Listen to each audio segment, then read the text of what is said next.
Welcome, everybody. Episode 58 of the latest, which is kind of hard for us to keep track, right? It's like things are spinning so fast. Yeah. Um, but I think exciting things happening. Man, I saw some stuff we can't even talk about, right? That we were talking about earlier, but in the few weeks to come, we'll start peeling some of it away. But I feel like we're kind of in this open claw or whatever it was called before that. Like it's sparking ideas for people. That's what I feel is happening. Have you seen it? Yeah, we talked about Claude bot, Open Claw, all that. There's just so much going on, David. There's so much changing. I don't even think the companies can keep up. And that's kind of what I'm going to talk about today, is how much the landscape is shifting. Um, it's a wild ride. I mean, it's a great ride for your average consumer to get all these cool toys and all these cool things. Um, I thought I had a video saved. Um, yeah, so I've got a few different things to look at here. Um, Jump in. what what should we look at? Because I want to see. I know you guys at Stone AI have really cool video stuff. I'm trying to think where it was. I was on my phone this morning, and this guy had this video on YouTube about how there's a new process inside of YouTube that scans the video for what's unique. Hmm. I maybe I saved it. I I think I like. know where I I saved it. haven't seen that. I mean, I saw the new Sea Dance come out. Yeah, people seem to be pretty excited about that. I looked at a few of them. I mean, I there was just certain saved. stuff. I just saved the link that he goes to. Let me see if I can get this guy. Welcome to the AI image. That's not the one. Oh my gosh. There's a live show, everybody, right? Hey, This is what absolutely. happens. If you want the latest, then there'll be some. Yeah. One of these things that, yes, here we go. Okay. YouTube just made it 10 times. This guy right here. YouTube is its own place, man. It's, we're on YouTube right now. So there's so much out there, and sometimes things pop up. And this morning, this guy popped up. It's from 15 hours ago. I've not used his channel before, so I'm not vouching for this guy. I'm just sharing the news, right? Just sharing what's the latest. So this guy from 15 hours ago shares someone else's video from 5 days ago. So this is about 5 days old. And he says that the YouTube algorithm just changed, right? And we'll skip to the good part because these guys, lots of yapping.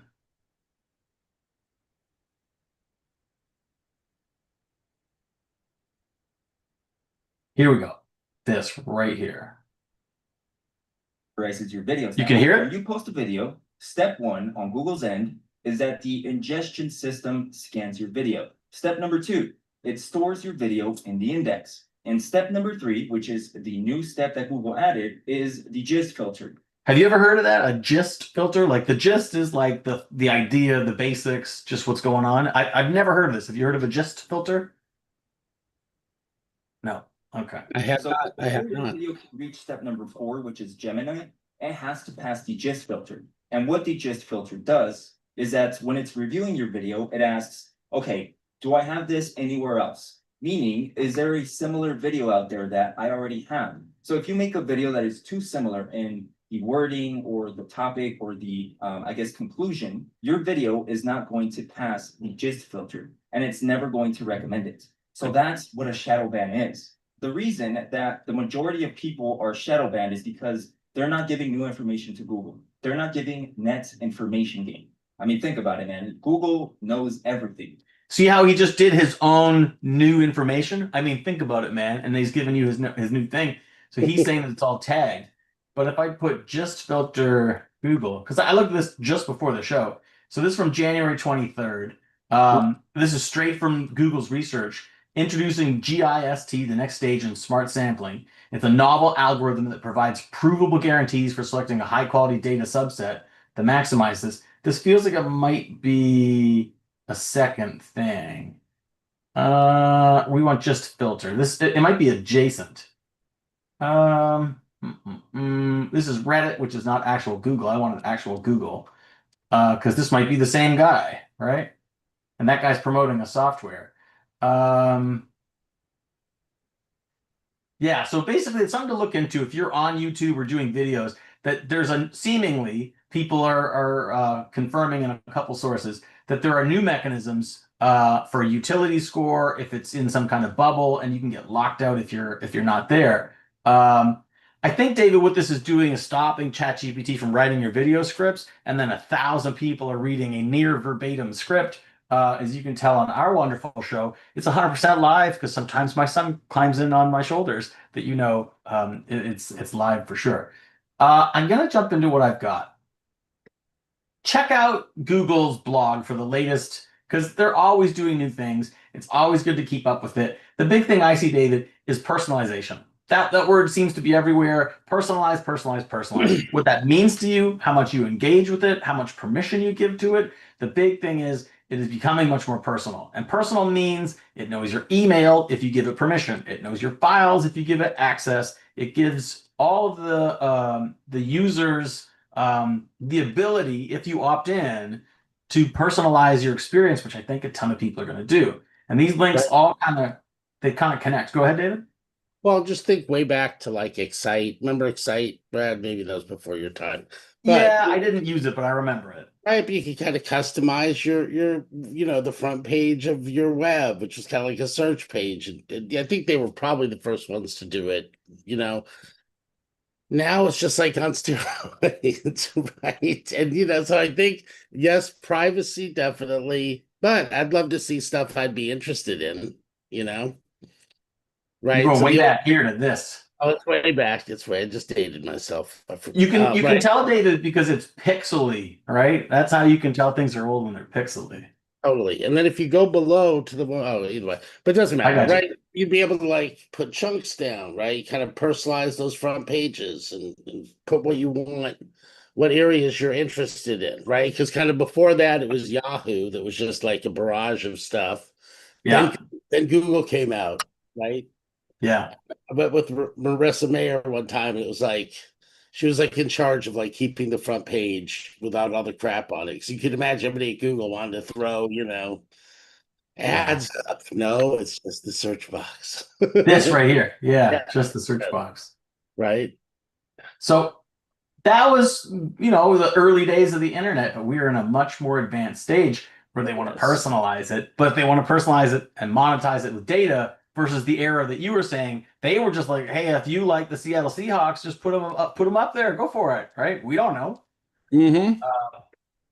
So OpenAI ships this new thing called primitives in the response API. If that means something to you, check it out. This is from 3 days ago. They got a new set of primitives. You're compacting on the server side. It's containers with networking. It's skills in the API. I think, David, for the people who know this stuff, this is big news. And I sort of tap out in the octagon of some of these things.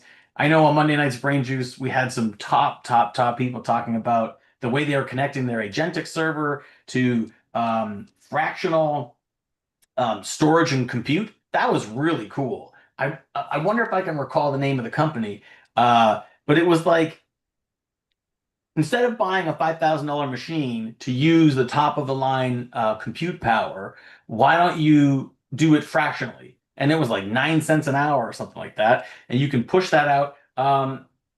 If later on in the show, I'll see if I can bring that software name up. But it was interesting because I don't vouch for these things. I'm just saying that they exist. That there's the ability to go fractional on storage and compute use at a super low rate if you're doing like projects on a certain scale. Did you see this, David? Apple allegedly lost a $200 billion valuation because they're late with overhauling Siri. Did you see that? What? No, I did not see that. Stock, right? Check that. Wow. Okay. So it's down a couple $1 billion. I think let's do 5 days. Look at the stock drops. Wow. You do well, I guess it went up because they thought Siri and it went down. All these things, they're all relative. When you look at the year, it's way up. Right. Right. When you look at the 5 years, it's way, way up. But if you look at the day, it dropped a couple $1 billion because this thing was late. Well, the market's very volatile right now too, so I'm sure that doesn't help. Yeah, so here it says it's the stock slides 5% as the Siri delay rattles investors. But, I mean, come on, like it's still at your 5 year, it went from 150 way up here to 270. So it's still Apple. Just to put that in context before people think it's a huge deal. Um, there are so many automations, David. These next three are all connected. There's so many automations and posts like this on Forbes. Forbes is a big magazine. A lot of people read it. And it says, here's 5 prompts to automate your entire sales funnel. It's from the 10th of February. It's from 3 days ago. Automate everything, David. Automate absolutely everything. Here's a cut and paste to automate everything, right? As we saw with YouTube, Google is saying, how about you don't just have a uniform automation of everything? When I look at this article from DigiDay from the 12th, right? It says now there's AI backlash building that marketers are reconsidering their approach. So you're going to see this conflict between Forbes saying, hey, just paste these things in and you don't have to use your brain, just automate it. And DigiDay is saying, you know what, there's going to be backlash from marketers. They're calling it a trust deficit, right? They're saying it's a growing trust deficit and people are going to want human agents. Microsoft's AI CEO, so not their full-on CEO, but their AI CEO, predicts that most, if not all, white-collar tasks, not jobs, that's a huge difference for people to hear, the tasks will be automated within 18 months using software, right? It doesn't mean that the person is gone. It just means the thing you're doing might now be an automation. So you have Forbes saying automate your sales funnel. You have DigiDay saying there's going to be a backlash. You have Suleiman saying, hey, we're going to automate everything, right? And when I go here, did I lose my highlight? Oh no, I lost my highlight. Google ships this WebMCP, right? So it's a language for the internet, for websites, to be the protocol or the internet language, to connect your language model in context. So in non-nerd speak, websites will be able to talk to your language model. Crazy. Right? So it's two standards, it's two different languages with one standard. That's insane. I want to hear YL's opinion of that, because that almost seems like it's like a new HTML language and maybe for AI SEO, whatever they call it. Yeah. So here's a post from Joe Laser. I saw this and I had to comment on it because I think it's great. Adam Gilad is branding himself as a fractional narrative strategist and chief narrative fractional officer. Business Insider is saying that the hottest job in tech is writing words, that they're calling it sloppaganda, right? So I think I'm sensing a theme here, David, is that some of these big companies are like automate everything. Like Forbes is saying this in articles, and Microsoft is saying it's coming. And then other people like Business Insider and DigiDay are pushing back and saying, you know what, people aren't going to like this. And then I see Google saying, we're going to put in a new filter that says if you're showing us the same AI slop as other people, we're just going to cut it out. If you're not coming to your own conclusions, if you're just parroting the things that everybody else is parroting, I'm going to cut that out too. Thankfully, David, we're closing in on 60 episodes. Where for 60 episodes, we've just been ourselves and had what we call a hangout of a show. That we're not bringing you a script from some other place. We're just hanging out talking to you. Totally. Yeah. I think you're going to start to see this divide here where some people are like, you know what? I need someone, right? People like Adam Gilad or like myself who are, as you can see on my LinkedIn over here, executive story architect. I went to school for this, David. I have a business degree, I have a sociology degree, I have a writing and rhetoric degree, I have a master's of professional writing and screenplay. I've studied business and story for decades. So it's great to see that people want this now, because for the last 3 years, I've been sweating bullets watching the world go, oh, we could just automate that away. And I'm going, oh, no, you can't. I'm like, it's very short-lived. It's very short-lived that you have people's attention.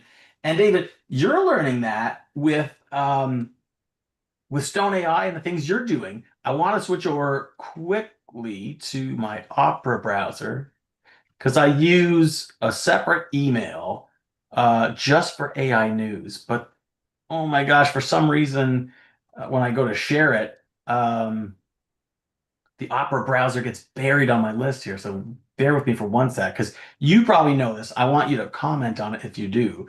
But here we go. Okay, cool. What we have here is China's ByteDance. So everybody knows TikTok. The company that made TikTok was called ByteDance. And they're dropping their most advanced video generation model in the world. That's the 9th of February, 4 days ago. Bear with the Chinese language because probably our viewing audience doesn't speak Chinese. But check out this. It looks like a feature film. 师兄，这次师妹们准备了好看的节目哦。首先啊，我们来看，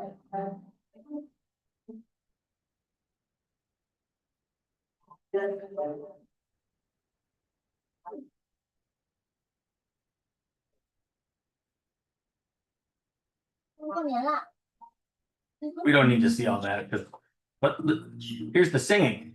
If you see data here, it says ByteDance has native audio generation. So it means you didn't use a separate software, and they're going to match the lips, right? They're going to lip sync the text that it's saying to the video plus music, right? And it's a 2K resolution. That's not bad for a generation that grew up on 1080p. That's 1,000, and this is 2,000. Right. But let's listen to about 10 seconds of her singing here.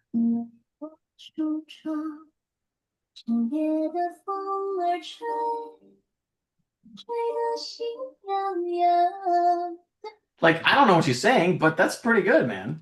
Definitely. So this is go ahead. Were they able to do the whole minute plus in one? It looks like it Maybe. did. Yeah, I mean, this looks like the same thing. We don't need to watch a girl play with the toy here because I don't know what she's saying, so we're just gonna skip it. But yeah, right. ByteDance. Right. Here's Dreamina. .capcut.com is talking about a free ByteDance 2.0 AI video generator. I mean, this stuff looks like a Jackie Chan movie, right? Just like that streets, markets, jumping into a box of oranges. This looks pretty cool. Like this stuff right there. Yeah.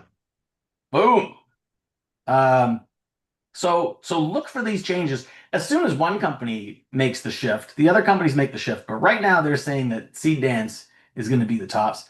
And the last thing on my list before I hand it over to you is that MiniMax from yesterday. Some of you guys know MiniMax. It's like a large language model. They've got a new open source Mini 2.5 and 2.5 Lightning. They're calling it near state of the art, and it costs 1/20th of Opus 4.6. David, I gotta tell you, I've been putting on my screen, and if I can find it, I'll share it with you. The screen on Claude that shows how much you're using. Have you been checking out? Here it is. I've got it. Have you been checking out how much your Claude uses? Right? Oh, you're on mute. You're on mute.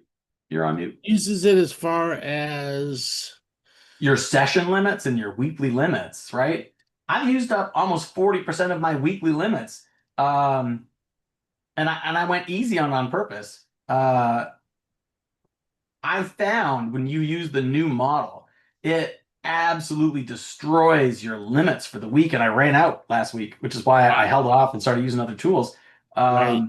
But like I watched my session when you use the up model. So if you go to Claude and check out here, right inside the context box, you can see 4.6 is the new one. We were using 4.5 before, Song, Opus, Haiku, whatever, 4.6 and 4.5. We're using the latest model. It just crushes your usage. I've got the $20 tier, and my weekly limits went up super fast, like super fast. So that's a caution for people. I've got a couple more things, but I want to give you a chance because I know you bring things too. Oh, you're on mute again. You muted. I'm sorry. Keep going. I'm going to push this out to some of the users and commenting on things. Cool. So you do it, and then no, I got a couple things to talk about, and then we'll wrap Nice. it. Nice. So check this out. This is AlterEgo, the world's first near-telepathic AI wearable that enables silent communication at the speed of thought. This is bonkers, man. This comes to us via Alec Kremens. He says he's building the future of EGC, employee-generated content, from 19 hours ago. I'm not certain when this video came out. This video might be older. But what they're doing, David, is they're using a wearable device, right? It sits on the top of your ears. It goes around to both sides of your ears, left and right. There's two people in the room and they're talking. And what they're doing is they're using the electricity signal in your brain and like the impulse of it. They've somehow managed to guess at what you were about to say based on the way your head is pulsing or your electricity is flowing. So this guy is thinking, and then out loud, an audio device is saying it, and not just saying it, David, it's translating it in real time to multiple languages based on what they're thinking. So they're like, I think I should tell this to you in French, even though I'm thinking in English. So check this out. With AlterEgo, you talk. We're going like to do 2x speed. without making a sound. Let me show you how it works. This is what I guess it also works with. Oh, that's too fast. Sorry, guys. That's too fast.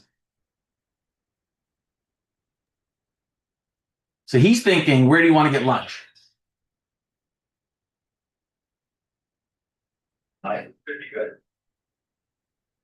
It doesn't matter where Arnav and I are. It could be a noisy environment or a quiet office. Having a direct conversation is possible without saying a word. If you're traveling, your silent speech can be converted into any language. Let's go. How's the Mandarin?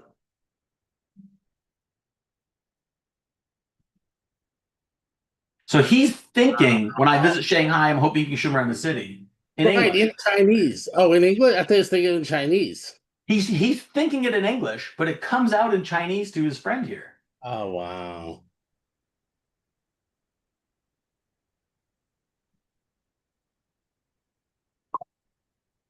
So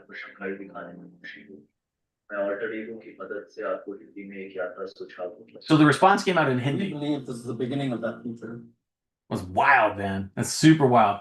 What else do I have from LinkedIn? Because I have a bunch of cool stuff. As I was saying with ByteDance, this is a quick cut of, I think it's like a Tom Cruise style fight.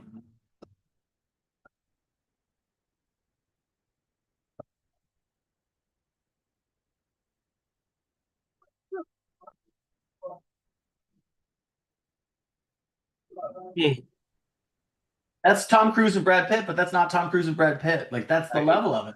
It's wild, man. Right. This came on my radar. ChatLLM.Abacus.ai. Again, I don't vouch for this. I'm just showing you this is what's happening. People are aggregating all of the tools so that you can use the different Claude models, Gemini, GPT, Grok, etc. And then they're putting a bunch of features on top of them. A deep agent, they're calling it a God tier purpose, a general purpose agent. It's going to do different things for you. A rag of your books, which is like a private information pile. Integrate Stripe into your website, analyze your resume, build a mobile app, all these different things, right? They're calling it a God tier general purpose agent. You can search the web, chat with your documents, generate images, and more and more and more, right? The thing I'm thinking, David, is when side companies like this, like I don't know who Abacus.ai is. Even if someone goes, Brad, they're huge, I still don't think of them as like Apple, Microsoft, Google. They're one of these silent players we don't hear much about, but they've been around for a minute. Yeah, and so they're saying it's $7 to try and $10 to play month to month. The thing with this, David, is that as soon as one of these companies reaches that like level, like Manus did, like Manus was like, hey, you know what? We're just going to crush this. We're going to make a great agentic software. They got bought for billions of dollars. You can see when these companies that sort of come out of nowhere compared to like 20-year-old or 40-year-old companies, they're going to make something cool. These came up on my radar from LinkedIn. This is pretty cool. You know, if anybody wants, they can pause this and screenshot it. It comes from Kamud Rudraju. It's 15 AI skills to master in 2026. Even if these aren't all of the things that you need, I think it's just a neat animated image that shows you what's on the radar and the software around it. I just really like the way this looks and works. that the AI software is changing. So for people who are ignoring AI software wholeheartedly, you're probably not watching the show. But if someone in your world is, maybe show them something like this and just say like, there's this whole new world opening up that's not just for coders. These are things that most people should know how to do in business. And from the same LinkedIn roundup of images, this was cool too. Again, pause it if you want, but it's the top 6 AI models ranked between Claude, ChatGPT, Gemini, Perplexity, Grok, and DeepSeek. I don't use DeepSeek that much, but if you zoom in, you can see the key features, the pros, the cons, and the new updates for all these things. That was cool. Yeah. Send me that one, Brad. Yeah, I'll send you that one for sure. I had to pause on Zoom. Yeah, so Steve Suarez, who's in our community, he says, "What does the head of quantum at Google know that you don't?" And he starts talking about post-quantum cryptography. So basically, it's like, what does security look like after quantum? And he's got some takeaways that are interesting. That he's saying, your sensitive AI training data is likely being harvested today. If you don't have a post-quantum cryptography, that data has an expiration date. So he's saying that, like, imagine now that the things you're training your models on might someday get hacked and cracked if we reach quantum, and talks about the lag for migration. It's something I know you look into a bit, but he's basically saying that now the big dogs like Google are talking about quantum and post-quantum. Right. That's a requirement now. We've even built that into our Cyber Bear Grizzly product. Yeah. Right. You have to, yeah. I mean, it's just crazy what we're gonna see like at RSA and Black Hat this year. At the conferences for cybersecurity. Yeah. Local AI, I got to learn more, David. People talking about local AI. That was my roundup. That was great, Brad. Yeah, all right, guys, that's lots. That's lots for today. You know, there's so much more. It's funny. Sometimes we've intentionally avoided some of the major updates, talked about the things you might not have seen. It's good to know that the Google algorithm is pushing out to people who are just like verbatim reading the news and calling that news. It's not news. Totally. What I will show real quick, because we do have yeah, first of all, I think that an amazing, I love that chart where it talked about DeepSeek and just how the different LLMs you could use. Amazing. We are having well, a couple things. So first of all, tomorrow we are having our oh, I gotta look for the view. They've been changing LinkedIn so much too, and with AI and just you shouldn't really use AI to push things, but you can for other things. But we are having. You've met Amanda Brad, I'm sure. Sure. Yeah. Yeah. Right? She did the Love Is document. Love Is the documentary that she hasn't really published yet, but she interviewed 600 people from 70 different countries about what love means to them, and she's got this amazing content. So we're going to kind of show how you can go through a lot of content, right? Because it's not just generating the videos. If you think of all the stuff that was out before us, before we got into AI, just imagine, all right, home movies, my YouTube channel from like whenever we launched that with WITI, there's so much stuff. So I think just how do grabbing information, finding things, different uses of AI now that's getting mature, right? What Steve talked about, HNDL, harvest now, decrypt later. Pretty crazy. A couple of things just coming up at WITI I'll tell you about that I want to partner with Brain Juice on. Starting, just for beginners AI. We have our training, our Stone AI training program with our people every Sunday. We had a couple editors come on, have not used any AI. One guy quit because he thought it was going to be too much. I'm like, get him back here. Let me sit him down and just show him step by step. So I feel like there's a lot of people out there that just haven't started anything now, and now they're kind of embarrassed. Yeah. Spoke with one of our people, so I'll say potential investor, but I think they'll definitely come in. the Super Bowl commercial woke a lot of people up, all the different Super Bowl AI commercials, right? So while Yeah. we're living in our bubble here, Yeah.